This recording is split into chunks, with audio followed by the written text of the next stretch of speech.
T-72 소련 러시아 주력 전차 T-72는 1969년에 생산에 들어간 소련, 러시아 주력 전차 계열입니다. T-72는 높은 비용과 미성숙한 개발 기술에 대한 의존으로 어려움을 겪었던 T-64의 개발품이었습니다. 약 25,000대의 T-72 전차가 제작되었으며 개보수를 통해 많은 전차가 수십 년 동안 운용될 수 있었습니다. 그것은 널리 수출되었고 40개국과 수많은 분쟁에서 사용되었습니다. 1992년에 소개된 T-90은 T-72B의 개발품입니다. 다양한 현대화된 T-72 모델의 생산 및 개발은 오늘날에도 계속되고 있습니다. T-72는 디자인 팀 간의 경쟁의 산물이었습니다. 모로조브 KB는 크아키브의 엘러그젠더 모로조브가 이끌었습니다. 우랄바곤 KB는 리즈니, 타길의 리오니드 카트세브가 이끌었습니다. T-62를 개선하기 위해 1964년에 전차를 기반으로 한 두 가지 디자인인 리즈니, 타길의 옵젝트 167과 크아키브의 옵젝트 434가 테스트되었습니다. OB434는 기술적으로 야심찬 프로토타입이었습니다. 크아키브의 모로조브의 지시에 따라 가능한 최소 크기로 선체를 축소한 새로운 디자인이 등장했습니다. 이를 위해 승무원을 3명으로 줄이고 자동 장전 시스템을 도입해 로더를 없앴다. OB167은 카트세브와 발레어리 베네딕토브가 재건한 옵젝트 140을 기반으로 설계되었습니다. OB167은 카트세브의 OB보다 더 발전했습니다. 165 및 OB166이며 카트세브가 선호하는 모델이기도 합니다. 1961년 10월 OB 166 생산을 위해 카트세브는 동의하지 않고 대신 OB를 준비하겠다고 제안했습니다. 167, 이 제안은 거부되었고 OB166 및 OB165는 각각 T-62와 T-62A로 준비되었습니다. 크아키브 탱크와 달리 최첨단 기술을 피했습니다. 프로토 타입은 T-62의 포탑과 수동장전 장치를 사용했습니다. 1964년에 이 전차는 OB434에서 전자가 T-62와 T-55 모두에 대한 우월성을 입증했습니다. OB167은 우랄 바곤자보드 감독 포 오쿠네브와 소비에트 총리 니키터 크루스체브가 선호했습니다. 탱크가 더 저렴하다고 믿었습니다. 소련 강요회의 부의장 드미트리 우스티나브는 OB의 병렬 개발을 믿었습니다. 167은 하르키우 전차의 미래를 위태롭게 했습니다. 1962년 12월 소련 강요회의는 OB432가 생산에 들어가 카트세브의 탱크를 파멸시켰습니다. 카트세브는 OB에서 계속 작업했습니다.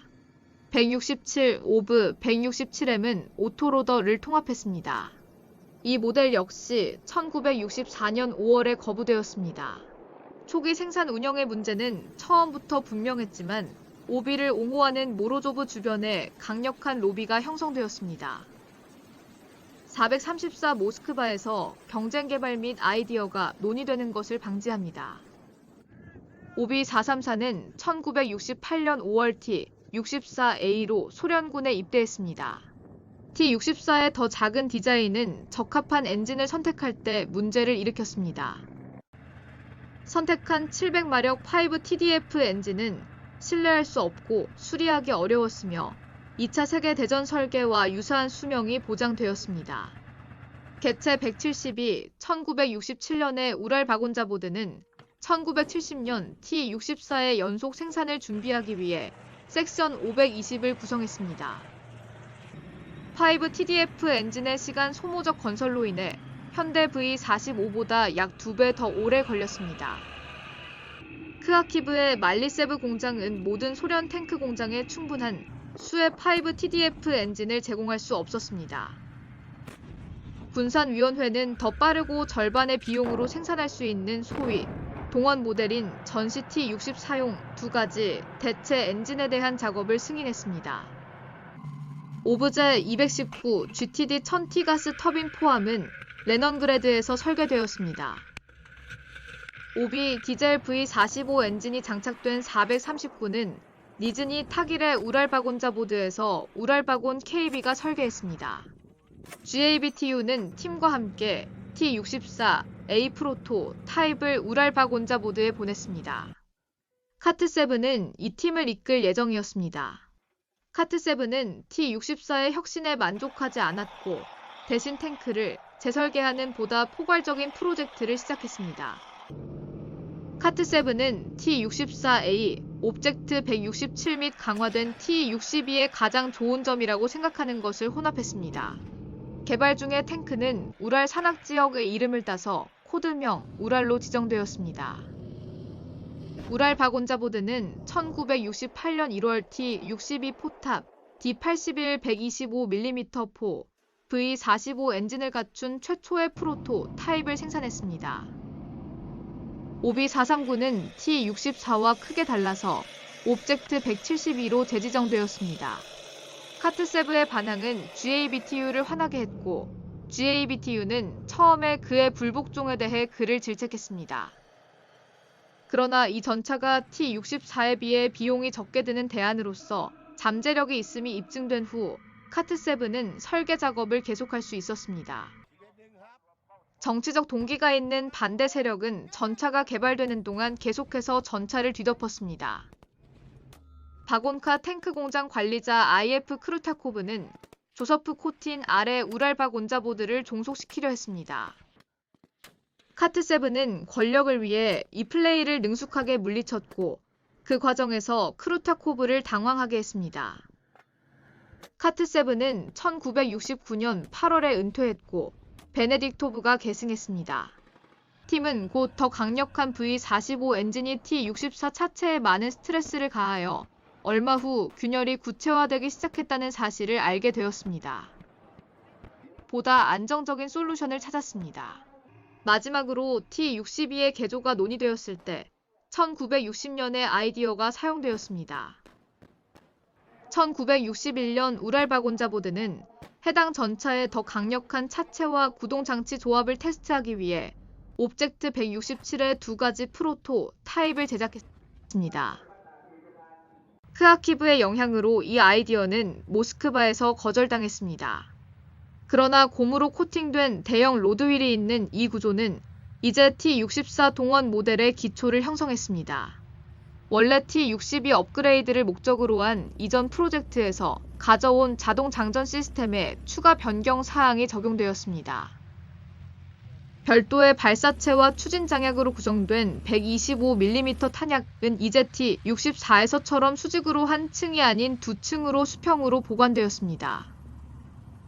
T-64 오토로더보다 더 안정적이라고 합니다. 1964년에 D81 유형의 이문에 125mm 포가 T-62에 대한 설치를 평가하는 데 사용되었으므로 6월월 공장은 T-64A에도 125mm 구경을 채택할 준비가 되었습니다. 베네딕토브의 팀은 나중에 T-64 스타일 서스펜션을 OBJ로 교체했습니다. 167의 정지. 이 전차는 1968년 쿠빈카에서 1969년 중앙아시아에서 시운전을 했습니다. T-64A와 집중적인 비교 테스트를 거친 후 옵젝트 172는 몇 가지 사소한 문제를 해결하기 위해 1970년에 재설계되었습니다. 1971년에는 바이칼 횡단에서 추가 재판이 있었습니다. T-72 동원형에 불과해 옵젝트 172의 양산은 평시에는 불가능했다. 그러나 1971년까지 우스티나브조차도 T-64의 문제에 점점 지쳐갔습니다. 불확실한 정치적 과정에서 1972년 1월 1일부터 소련에서 옵젝트 172의 생산을 허용하고 우랄박 온자보드를 T-64A 생산에서 해방시키는 법령 번호 326-113이 발행되었습니다. 1972년 리즈흔이 타길에서 초기 생산이 시작되었습니다. 이것들은 소비에트 군대에서 시험되었습니다. 최종 시험 배치는 옵젝트 172M으로 제작되어 1973년에 테스트되었으며 1974년에 T-72로 채택되었습니다. 우랄바곤 KB는 1년의 블록 개선으로 T-72를 계속 반복했습니다. 오브제 174는 세라믹 스틸 라미네이트 포탑 장갑을 도입했습니다. 우연의 거리 측정기는 레이저 거리 측정기로 대체되었습니다. 오브제 174는 1978년 생산에 들어갔을 때 T-74A로 지정되었습니다. 포탑 장갑은 OBJ 174M. 증가된 무게를 상쇄하기 위해 더 강력한 V84 엔진이 도입되었습니다. 오브제 174M은 1985년에 T-72B로 추역했습니다. T-72에 대한 최소한 일부 기술 문서는 1971년에서 1982년 사이에 폴란드 대령 리스저드 커클린스키가 CIA에 전달한 것으로 알려져 있습니다. 생산 이력 T-72 옵젝트 172M의 첫 시리즈 생산은 7월 니즈니 타길의 UKBM에서 시작되었습니다. 그러나 T-64에서 T-72로의 생산 변경을 위한 공장 조직화의 어려움으로 인해 1973년에는 완성된 전차가 30대만 인도되었습니다. 완성된 탱크의 실제 수는 150개에 가깝다고 선언했습니다.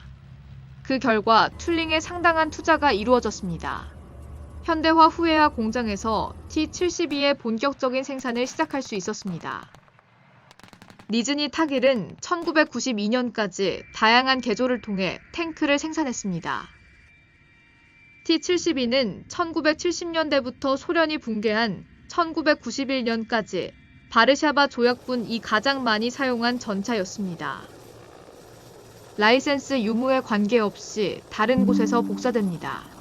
T-72의 라이선스 버전은 바르샤바 조약 소비자를 위해 폴란드와 체코슬로바키아에서 제작되었습니다. 이 전차는 품질이 더 우수하고 일관적이었지만 장갑이 열등했고 포탑 전면 내부에 수지가 내장된 세라믹 층이 없었고 빙합한 장갑이 모두 강철로 교체되었습니다. 폴란드산 T-72G 전차는 소련군 표준에 비해 장갑이 얇았습니다. 1990년 이전 소련제 T-72 수출용 버전은 바르샤바 조약 비회원국에 대해 유사하게 등급이 하향 조정되었습니다. 인용 필요, 많은 부품과 도구는 물류 문제를 일으킨 소비에트, 폴란드 및 체코슬로바키아 버전 간의 상호 교환이 불가능합니다. 유고슬라비아는 T-72를 더 발전된 M84로 발전시켰고 1980년대에 전 세계적으로 수백 대를 판매했습니다. 이라크인들은 T-72 복제품을 바빌론의 사자라고 불렀습니다. 이 이라크 탱크는 유엔이 부과한 무기 금수 조치를 피하기 위한 수단으로 소련이 판매한 키트로 조립되었습니다. 보다 현대적인 파생 상품에는 폴란드 PT-91 투어디가 포함됩니다. 러시아와 우크라이나를 포함한 여러 국가에서도 구형 T-72에 대한 현대화 패키지를 제공합니다. T-72의 다양한 버전이 수십 년 동안 생산되어 왔으며 장갑 사양이 상당히 변경되었습니다. 원래의 T-72 전차는 간격 장갑 기술을 통합한 균질 주철, 장갑을 가지고 있었고 1970년대 초반의 기준에 의해 적당히 잘 보호되었습니다. 1979년 소련은 포탑 전면과 차체 전면에 T-64 복합 장갑과 유사한 복합 장갑으로 T-72 개량형을 제작하기 시작했습니다. 1980년대 말 소련 재고의 T-72 탱크에는 반응 장갑 타일이 장착되었습니다. TPD K1 레이저 거리계 시스템은 1974년부터 T-72 전차에 등장했습니다. 초기에는 1000m 미만의 거리에서는 사용할 수 없는 시차 광학 거리계가 장착되었습니다. T-72의 일부 수출 버전에는 1985년까지 레이저 거리 측정기가 없었거나 때때로 현대화 소대장 탱크만 레이저 거리 측정기를 받았습니다. 1985년 이후 새로 제작된 모든 T-72는 반응 장갑, 더 강력한 840 bhp V84 엔진, 총열에서 유도대 전차 미사일을 발사할 수 있는 업그레이드된 디자인의 주포를 기본으로 장착했습니다. 이러한 발전으로 T-72는 결국 더 비싼 T-80만큼 강력해졌습니다. 그러나 1990년 소련 블록이 무너지기 전에 경제적으로 병든 바르샤바 조약 동맹국과 외국 고객에게 도달한 후기 변종은 거의 없었습니다. 2000년 이후로 수출용 차량에는 프랑스에서 제조한 열화상 야간 투시 장비도 제공되었습니다. 125mm 포용 열화 우라늄 철갑탄은 1978년경부터 러시아에서 BM-32 발사체 형태로 제조되었지만 배치된 적은 없으며 후기 텅스텐 BM-42 및 최신 BM-42M 2010년에 러시아는 예비로 보유한 T-72B의 막대한 재고를 사용하여 업그레이드를 시작했습니다. 재건 탱크는 T-72B3라고 합니다. 2018년 모스크바에 있는 제3중앙연구소는 로봇 탱크 이동성에 대한 개념 증명 시연을 테스트했으며 T-72B3 및 기타 플랫폼을 기반으로 이를 추가로 개발할 계획이었습니다. 정보 소식통에 따르면 2022년 우크라이나 전쟁 중 러시아 T-72 함대의 업그레이드가 둔화되었으며 더 현대적인 T-90 및 T-14 아마타스의 생산은 러시아 군사산업에 영향을 미치는 국제 제재로 인해 거의 중단되었습니다. 그러나 2022년 8월에 더 많은 T-72 및 T-90 유형의 전차가 주문되었습니다. 모델 이 부분의 본문은 T-72 대원 및 변형입니다. 소련과 러시아에서 생산된 T-72의 주요 모델. 커맨드 탱크는 코만디스키, 커맨드에 대한 지정에 K가 추가됩니다. 예를 들어 T-72K는 기본 T-72의 커맨드 버전입니다. 반응 장갑이 있는 버전에는 V가 추가되었습니다. 드리브노이는 폭발입니다. T-72 우랄 125mm 활강 전차포와 광학 일치 거리계로 무장한 오리지널 버전 T-72A 레이저 거리 측정기로 대체된 우연한 거리 측정기 및 전자식 사격 통제 장치 추가, 포탑 전면 및 상단은 합성 장갑으로 크게 강화됨, 반응 장갑 장착을 위한 조항, 연막탄 발사기, 전면 흙바지에 플리퍼 장갑 장착, 내부 변경, T-72M, T-72A와 유사하지만 복합 장갑이 없고 사격 통제 시스템이 훨씬 단순하며 일반적으로 소련군 표준에 비해 열등한 탄약을 제공하는 수출용 버전입니다. 폴란드와 구체코슬로바키아에도 건설되었습니다. T-72B, 9M119 스비, 유도 미사일을 발사할 수 있는 새로운 주포, 스테빌라이저, 조준경 및 사격 통제, 차체 전면에 20mm 아플리케 장갑을 포함한 추가 장갑, 포탑 장갑에 개선된 합성물, 개선된 840마력 KW 엔진. T-72B3 모델 2011. 이 업그레이드는 예비로 보유한 T-72B의 막대한 재고를 사용하여 2010년에 시작되었습니다. 그들은 소스너 유다 채널 4수 조준경, 새로운 디지털 VHF 라디오, 개선된 자동 장전 장치, 새로운 탄약을 수용하기 위한 2A46M-5 주포를 포함한 새로운 기술로 재건되었습니다. 구형 V84-1 840HP 엔진과 콘탁트 5 반응 장갑을 유지하고 위성 항법 기능이 없습니다. T-72B3 모델 2016 또는 T-72B3M, T-72B3 업그레이드, 측면에 릴릭트 폭발 반응 장갑, 소프트 컨테이너 반응 장갑과 판금 스크린이 있는 사이드 스커트, 9M119M 리플렉스 유도 미사일을 발사할 수 있는 2A46M-5 주포, V92 S2F 1130HP 엔진, 자동 변속기, 디지털 디스플레이 및 후방 영상.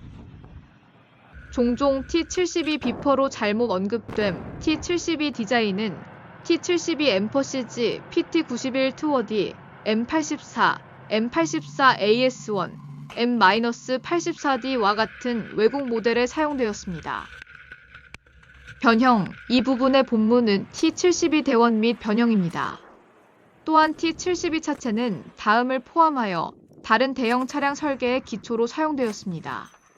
BMPT 터미네이터, 대형 호송 및 근접 탱크 지원 차량 TOS-1, 더모바릭 다중 로켓 발사기, 포탑 대신 30연장 발사기가 있습니다. 브레먼 12톤 크레인, 25톤 윈치, 도저 블레이드, 견인 장비 및 도구가 장착된 장갑 복구 차량, IMR2, 11톤 텔레스코핑 크레인과 펜치, 구성 가능한 도저, 블레이드 쟁기, 지뢰 제거 시스템을 갖춘 전투 공병 차량입니다. MTU-72, 18m에 걸쳐 50T 용량의 다리를 3분 안에 부설할 수 있는 장갑 다리층. BMR-3 팹 지뢰 제거 차량 디자인 특성, 무게. T-72는 41톤으로 매우 가볍고 서방 주력 전차에 비해 매우 작습니다.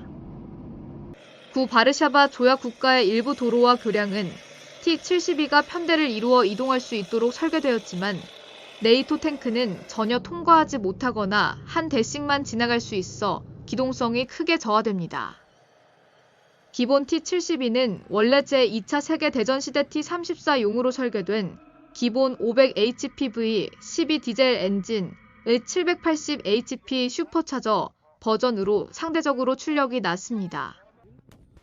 0.58m 넓은 트랙은 큰 직경의 로드휠에서 실행되므로 T-72와 후손을 쉽게 식별할 수 있습니다. T-72는 현장에서 조립된 작은 직경의 스노클을 사용하여 최대 5m 깊이의 강을 건너도록 설계되었습니다. 승무원에게는 비상 상황을 대비한 간단한 제호흡기 체스트팩 장치가 개별적으로 공급됩니다.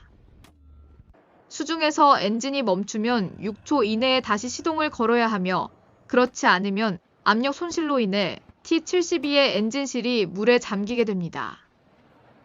스노클링 절차는 위험한 것으로 간주되지만 운영 이동성을 유지하는 데 중요합니다. 핵 생물학적 및 화학적 보호 T-72에는 MBC 보호 시스템이 있습니다. 차체와 포탑의 내부는 중성자 폭탄 폭발로 인한 침투 방사선을 줄이기 위해 붕소 화합물로 만든 합성 섬유로 안감 처리되어 있습니다. 승무원은 공기 필터 시스템을 통해 깨끗한 공기를 공급받습니다. 약간의 과압은 베어링과 조인트를 통한 오염 유입을 방지합니다. 주포의 오토로더를 사용하면 기존의 수동 장전식 전차포에 비해 강제 연기 제거가 더 효율적이므로 이론상 격실의 MBC 격리를 무기한 유지할 수 있습니다. 내부 모든 소련의 유산 전차와 마찬가지로 T-72의 설계는 매우 작은 실루엣과 장갑의 효율적인 사용에 대한 대가로 내부 공간을 희생하여 네 번째 승무원을 기계식 장전기로 교체했습니다. 기본 T-72 디자인은 잔망경 뷰포트가 매우 작으며 전투 탱크에 제한된 기준에도 불구하고 해치가 닫힐 때 운전자의 시야가 크게 줄어듭니다. 스티어링 시스템은 현대 서양 탱크에서 일반적으로 사용하기 쉬운 스티어링 휠 또는 스티어링 요크 대신 전통적인 이중 경운기 레이아웃입니다. 이 설정에서는 양손을 거의 지속적으로 사용해야 하므로 7단 수동 변속기의 사용이 복잡해집니다. T-72와 다른 모든 소련 러시아 전차가 극도로 좁아서 승무원을 위해 특별히 키가 작은 사람이 필요하고 최대 높이가 1.6m로 설정되어 있다는 냉전 시대의 신화가 널리 퍼져 있습니다. 인 소련군에서. 그러나 러시아군의 공식 기준에 따르면 최적의 높이는 1.75m로 탱크 설계 당시의 평균 높이였다. 갑옷 T-72의 장갑 보호는 다음 세대마다 강화되었습니다. 원래 T-72 URL 옵젝트 172M 포탑은 라미네이트 인서트가 없는 기존의 주조 고경도 강철 장갑으로 만들어졌습니다. 최대 두께는 280mm이고 노즈는 80mm로 추정됩니다. 새로운 라미네이트 장갑의 빙하는 205mm 두께로 80mm HHS, 105mm 라미네이트 이중층 및 20mm RHA 강철로 구성되어 있습니다.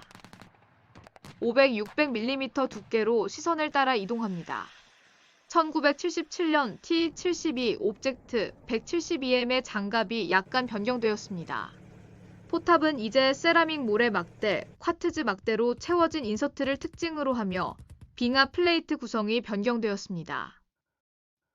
이제 60mm HHA 강철, 105mm 유리 텍스톨린 라미네이트 및 50mm RHA 강철로 구성되었습니다.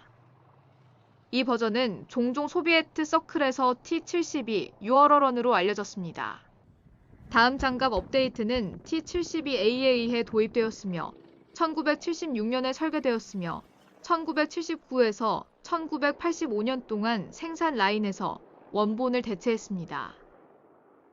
T-72 옵젝트 1976은 T-72A로도 알려져 있습니다.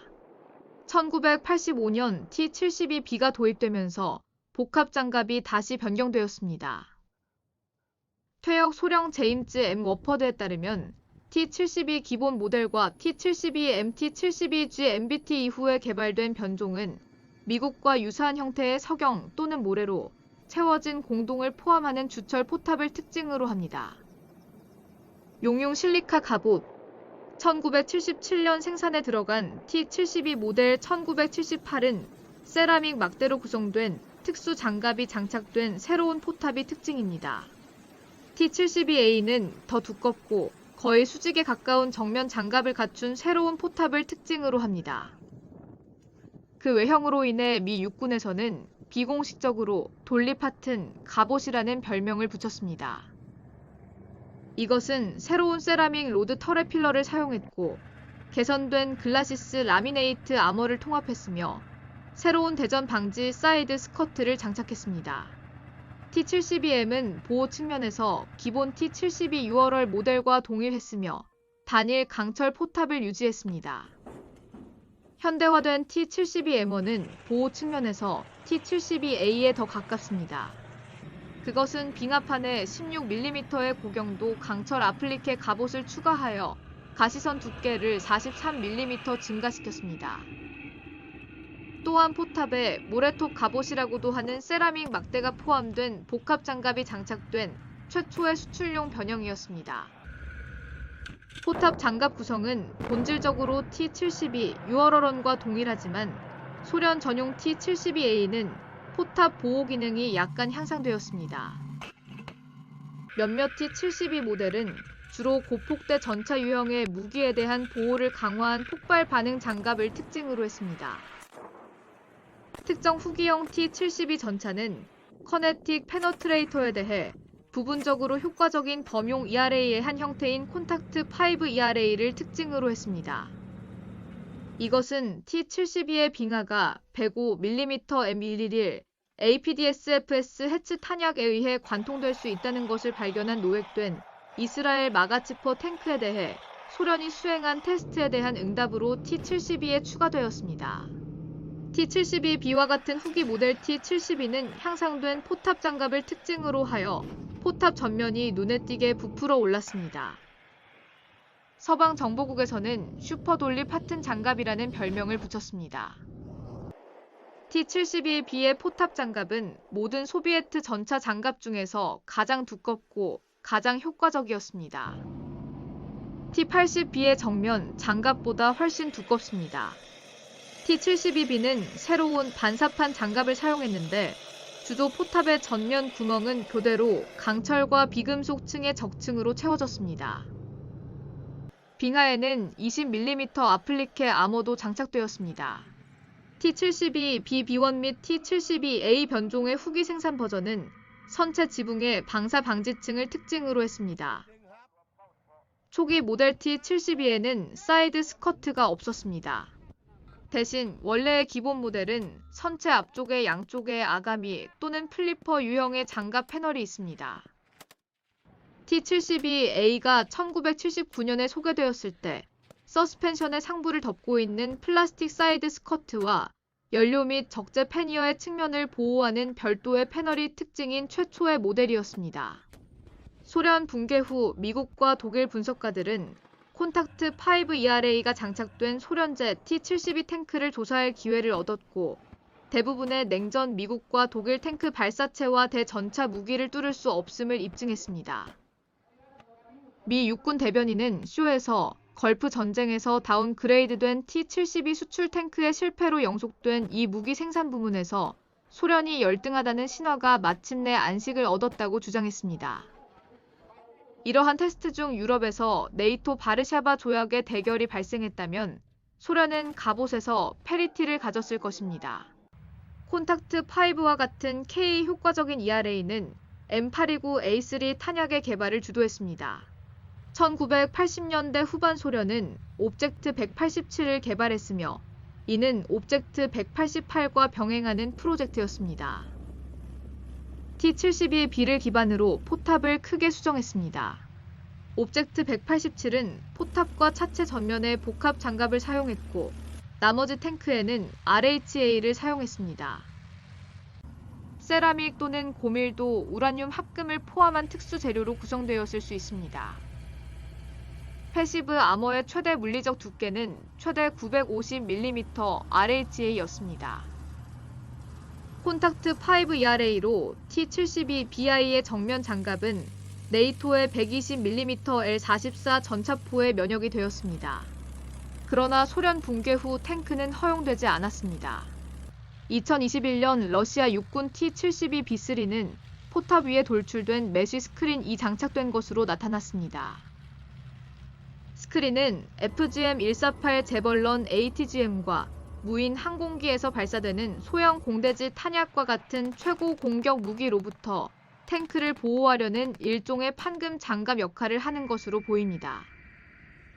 2022년 러시아의 우크라이나 침공 동안 우리는 탱크를 방어하는데 비효율적인 것으로 판명되어 제거되었습니다. 총 T-72는 125mm 2A46 시리즈 주포를 장착하고 있는데 이는 현대 서양 MBT에서 볼 수 있는 표준 105mm 주포보다 훨씬 더 큰 구경입니다. 많은 현대 서양 MBT에서 발견되는 120mm L-44입니다. 일반적인 소련 전차와 마찬가지로 주포는 대전차 유도 미사일과 흰 및 아프프스즈 탄을 포함한 표준 주포 탄약을 발사할 수 있습니다. 원래 T-72 옵젝트 172M은 T-64에 처음 장착된 2A26M 이 모델건을 사용했습니다. 배럴의 길이는 6350mm 또는 50.8 구경이며 최대 정격 챔버 압력은 450MPa입니다. 대포에는 전기 도금된 크롬 라이닝이 있었지만 열 슬리브가 없었습니다. 대포는 3 BM-9 강철 발사체 사봇으로 3 VBM-3 라운드를 발사할 수 있었고 3 BM-12 텅스텐 사봇 아프프스즈 발사체로 3 VBM-6 라운드를 발사할 수 있었습니다. 영도 각도에서 2000m에서 각각 245mm 및 280mm의 RHA 강철 관통을 허용합니다. 아프프스즈 탄약 외에도 T-72 옵젝트 172M은 3 BK-12 탄두를 포함하는 3 VBK-7 라운드와 3 BK-14 탄두를 포함하는 3 VBK-10 라운드를 발사할 수 있습니다. 힛 라운드는 각각 420mm 및 0도 각도에서 RHA 강철의 450mm 관통, 제공된 하이 익스플로시브 라운드에는 3 OF-19 탄두가 있는 3 WOF-22 또는 3 OF-26 탄두가 있는 3 WOF-36이 포함되었습니다. 모든 라운드에 GH-40 추진제가 사용되었습니다. 원래건 설정을 보완하는 것은 2E28M 사이어런 이면 전기 유압 안정기로 초당 0.05도에서 6도까지의 속도로 자동 안정화를 허용했습니다. T-72 옵젝트 172M이 생산에 들어갈 때에도 서구의 장갑 개발을 상쇄하기 위해 새로운 탄약이 개발되었습니다. 1972년부터 3 BM-15 텅스텐 사봇 발사체가 있는 3 VBM-7 라운드와 3 BM-17 사봇이 있지만 텅스텐 카바이드 플러그가 없는 저렴한 3 VBM-8 라운드의 두 가지 새로운 아프프스즈 라운드가 도입되었습니다. 이것은 0도 각도에서 2000m에서 각각 310mm 및 290mm RHA 강철의 관통을 허용했습니다. 동시에 범용 GH-52 추진제 충전이 도입되었습니다. 3 VBM-7은 70년대에 T-72 옵젝트 172M 탱크에서 발견된 가장 일반적인 아프프스즈 탄약이었습니다. 2A26M 이 모델건에 명시된 총열 예상 수명은 600EFC 또는 아프프스즈 150발에 해당하는 H-흰 600발이었습니다. T-72의 주포는 1800m의 범위에서 1m의 평균 오차를 가지며 오늘날 표준 이하로 간주됩니다. 포지티브 고도가 제한되어 최대 발사 거리는 3000m입니다. 조준 사격 한도는 4000m, 구소련 국가 밖에서는 거의 사용되지 않음. T-72의 주포에는 통합 압력 예비 드럼이 장착되어 있어 발사 후 보어에서 연기를 빠르게 배출하는 데 도움이 됩니다. 125mm 포신은 40cm의 철로 강화된 벽돌 벽을 뚫고 탱크를 뚫을 수 있을 만큼 충분히 강한 것으로 인증되었지만 그렇게 하면 이후에 발사될 때 포의 정확도에 부정적인 영향을 미칠 것입니다. 냉전 후기 네이토 군대의 소문에 따르면 거대한 125mm 총은 T-72의 완전 기계식 변속기를 손상시킬 수 있습니다. 탱크 사령관은 T-72가 이동 중일 때 발사라는 명령을 반복하여 발사 명령을 내려야 했습니다.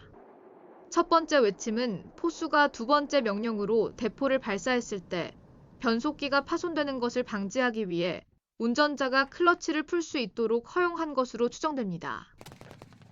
실제로 이 여전히 일반적인 전술은 전차의 발사 정확도를 크게 향상시키며 반동이나 기계적 손상과는 아무런 관련이 없습니다. 이는 T-72 안정장치의 낮은 품질과 관련이 있을 수 있습니다. 대부분의 T-72에는 FLIR 열화상 조준경이 없지만 모든 T-72에는 특징적인 루너 적외선 조명기가 있습니다. 열화상 조준경은 매우 비싸고 러시아의 새로운 FLIR 시스템인 뷰런 캐서런 서멀 이미징 스윗은 최근 T-80UM 탱크에 도입되었습니다.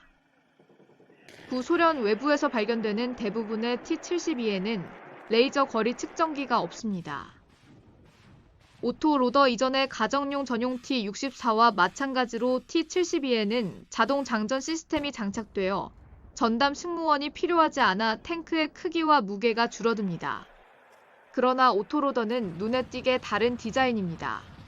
T-64와 T-72 모두 이섹션 125mm 탄약을 휴대합니다. 서로의 상단에 위치한 별도의 적재 트레이 그러나 먼저 T-64에서 이들 중 28개는 포탑 링 아래의 링으로 수직으로 배치되었고 포탑 후방의 호이스트 시스템 아래 올바른 트레이를 제자리에 놓기 위해 회전되었습니다. 이것은 탱크의 나머지 부분, 특히 운전수로부터 포탑을 차단하는 단점이 있었습니다. 선체에 접근하려면 트레이를 부분적으로 제거해야 했습니다. T-72는 포탑 구획을 분리하지 않고 너비 요구 사항이 더 낮은 디자인을 사용합니다. 트레이는 전투 구획 맨 아래의 원형으로 배열됩니다. 트레이드 오프는 트레이 수를 22개로 줄이는 것입니다. 두 번째 차이점은 T-64에서 트레이가 서로 경첩으로 연결되어 위치를 잡을 때 열림으로 포탑 미사일과 추진체 장약을 한 번의 동작으로 후미에 박을 수 있다는 것입니다. T-72에서 트레이는 하단 슬롯에 포탄이 있고 상단 슬롯에 장약이 있는 상태로 포미에 있는 그대로 가져오고 기계식 장전기는 각각을 순차적으로 장전하여 재장전 주기가 더 길어집니다. 오토로더는 최소 주기가 6.5초이고 최대 재장전 주기가 15초입니다. 이후 버전에서는 시퀀스 모드를 사용하여 5초 미만의 재장전을 허용하여 13초에 3발을 발사할 수 있습니다.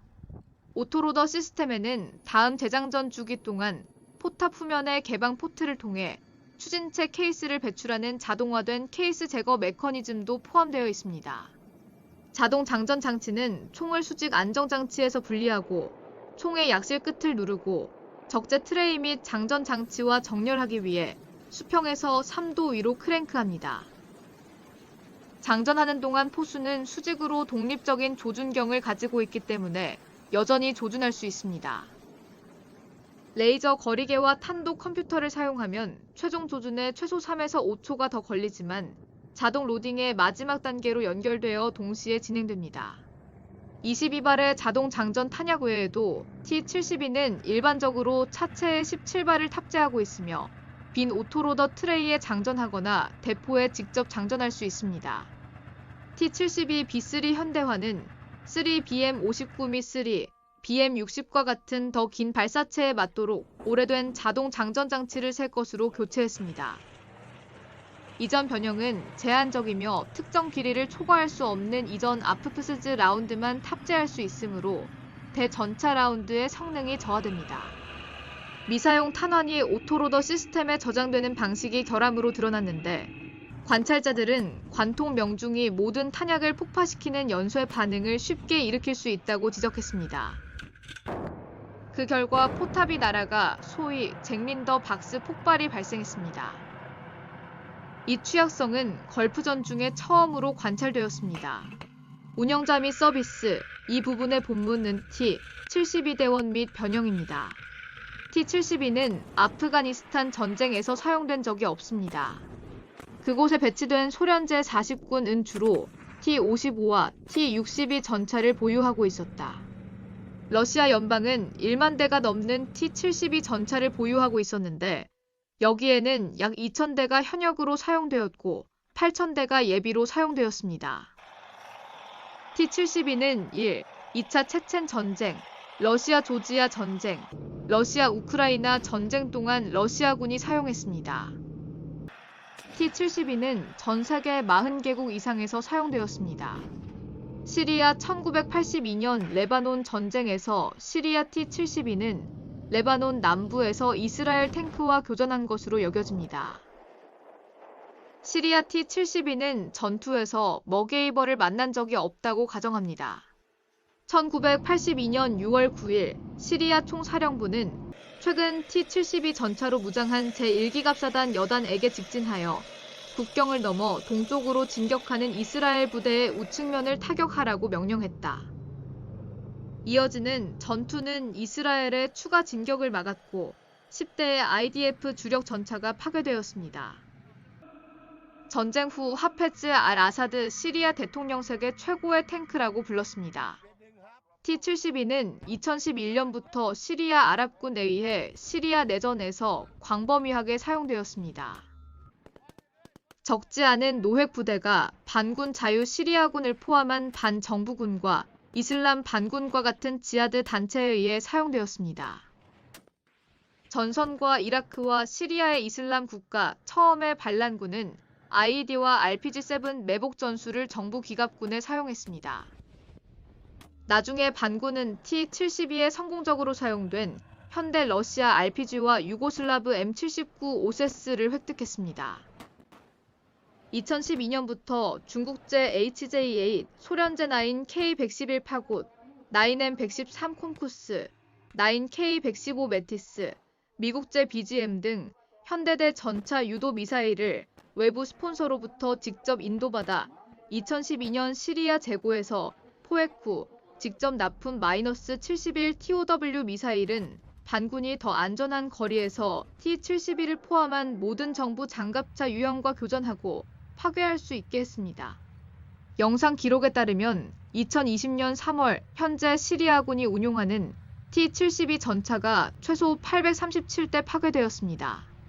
이란-이라크 전쟁 초기에 T-72로 무장한 이라크 전차 대대는 케이저 이 슈어런 마을 근처 전투에서 치프틴 전차로 구성된 이란 전차 대대를 손실 없이 완전히 격파했습니다. 이란의 M47 패턴, M48 패턴, M60 전차는 이라크의 T-72와 충돌하는 동안 손실을 입었습니다. 더 나은 소스 필요, 전쟁 초기에 T-72로 무장한 이란군 장갑차를 여러 번 맞붙은 이라크 전차 대대는 전혀 피해를 입지 않은 것으로 알려졌다. T-62와 T-72 부대가 이란군과 교전 중 적어도 한 번은 이란군이 100대가 넘는 전차를 잃었고 이라크군의 손실은 대부분 T-62 전차인 12대에 그쳤습니다.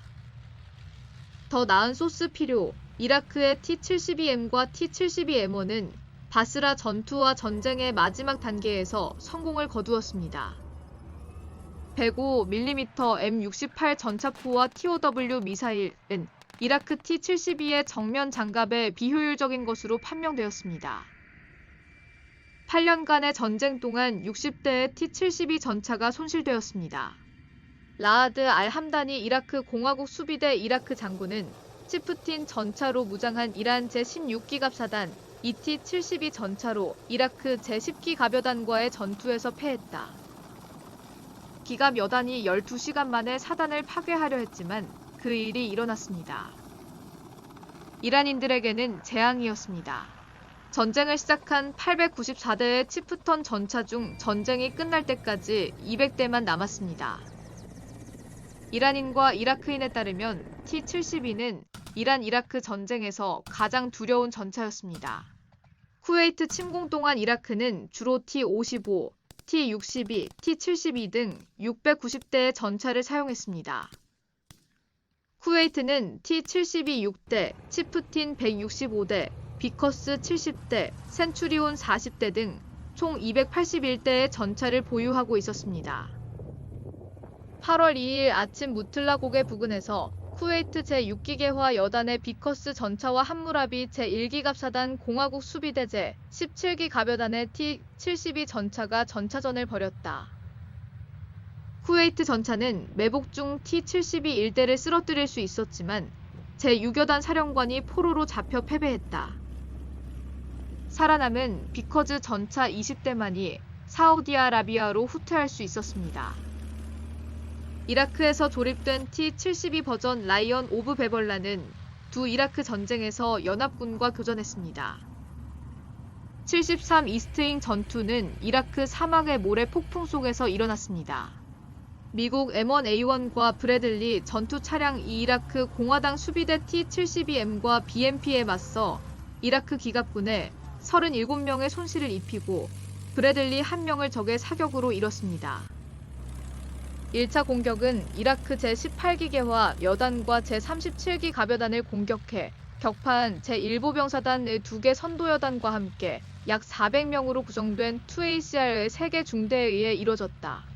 토아칼라 사단은 각각 2,500, 3,000명의 인원으로 구성되어 있습니다.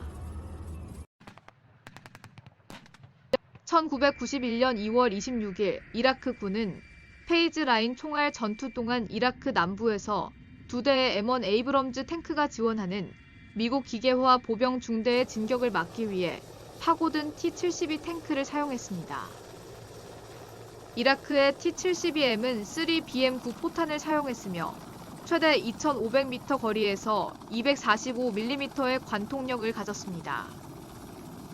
1991년 2월 27일 제1해병사단 태스크포스 리퍼의 M60A1이 쿠웨이트 국제공항으로 진격했습니다. 태스크포스 리퍼의 M60A1 탱크는 약 100대의 이라크 탱크와 장갑차를 파괴했습니다.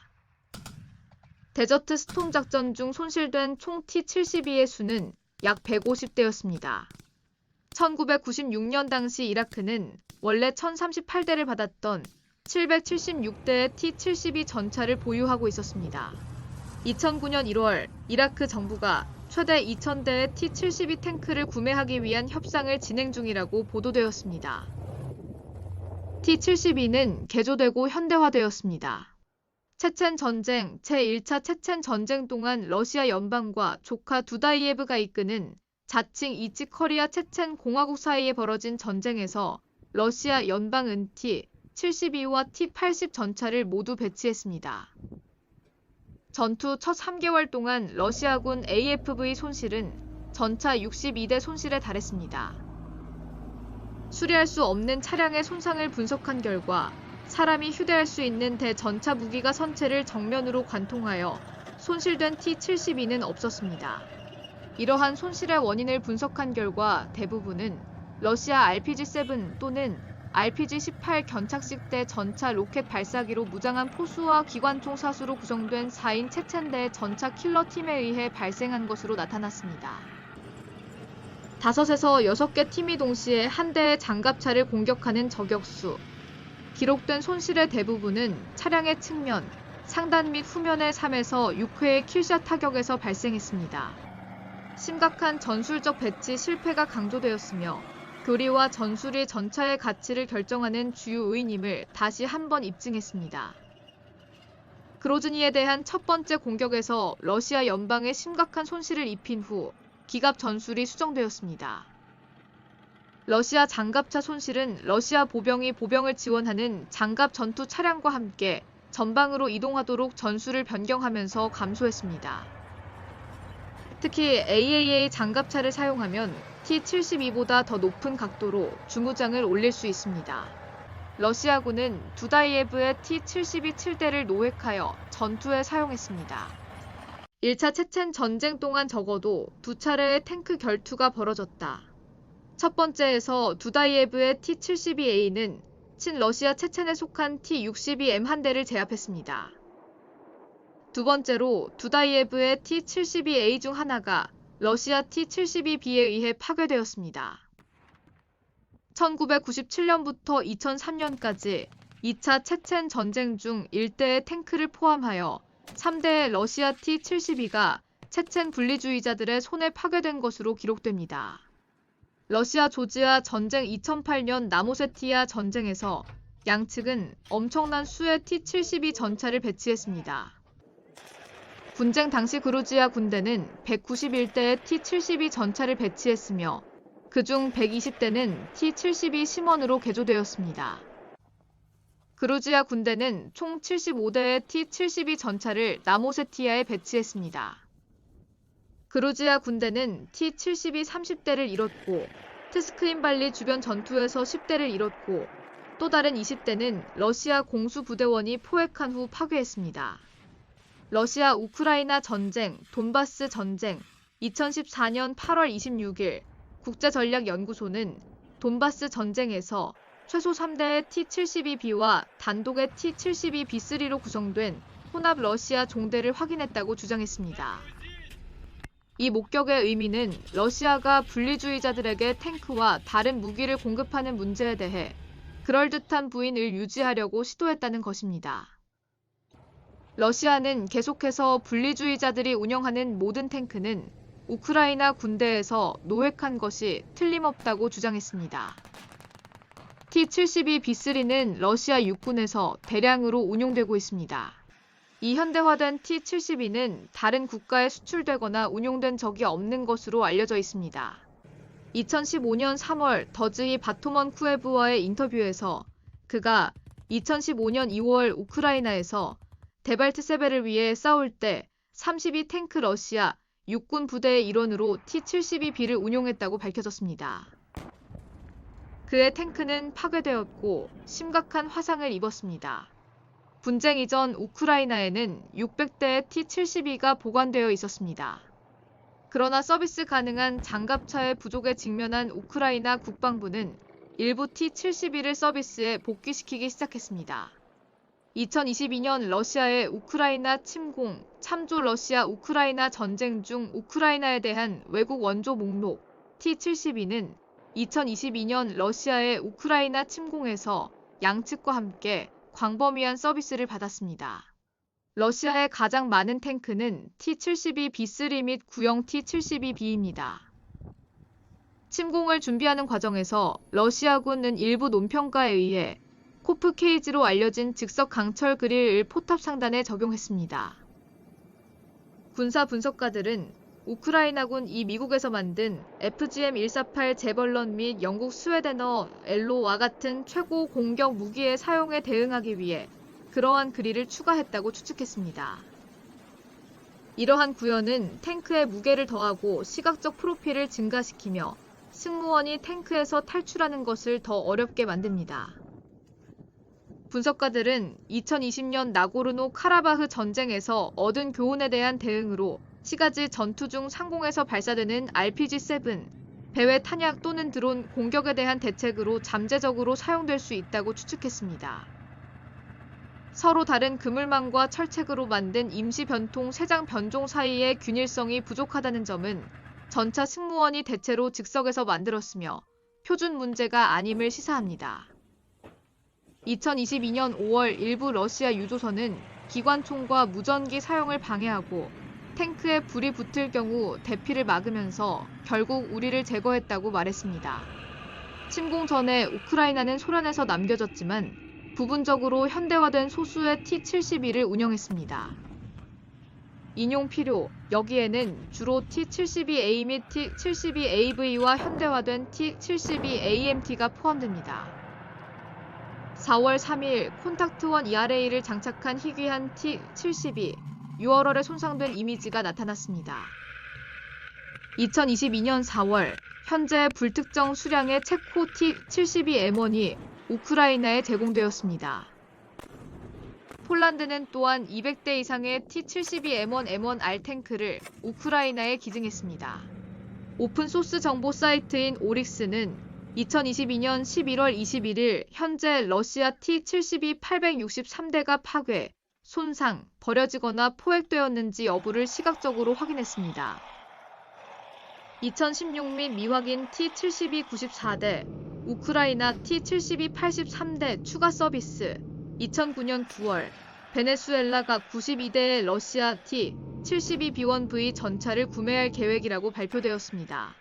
2016년 미확인 T-72-94대, 우크라이나 T-72-83대 추가 서비스, 2009년 9월, 베네수엘라가 92대의 러시아 T-72B1V 전차를 구매할 계획이라고 발표되었습니다. 베네수엘라로 향하는 첫 번째 T-72가 2011년 5월 25일 푸에르토 카베요 항구에 도착했습니다. 2012년 6월 러시아와 베네수엘라는 T-72B1V 100대를 추가로 구매하기로 합의했습니다. 2012년 중국의 고위 공병인 주빈 쉬는 인터뷰에서 중국이 1980년대의 플라즈마, 스프레이 기술과 교환하여 루마니아로부터 T-72를 처음 획득했다고 밝혔습니다. 2013년 6월 아제르바이잔은 6월 18일부터 러시아로부터 10억 달러 규모의 탱크, 대포, 로켓 발사기를 구매했습니다. 아제르바이잔의 T-72 전차는 구식이었지만 이스라엘의 LB 시스템즈와 라파이엘에 의해 개조되었습니다. 개선된 조준경, 열화상 카메라, 풍향 풍속계, 네이토 통신 시스템을 갖춘 2개의 개조된 T-72A 및 T-72M1 탱크가 있습니다. 이러한 업그레이드에도 불구하고 군사 전문가들은 여전히 탱크가 현대적 요구사항을 충족하지 않는다고 생각합니다. 이상은 AKG 미디어였습니다. 감사합니다.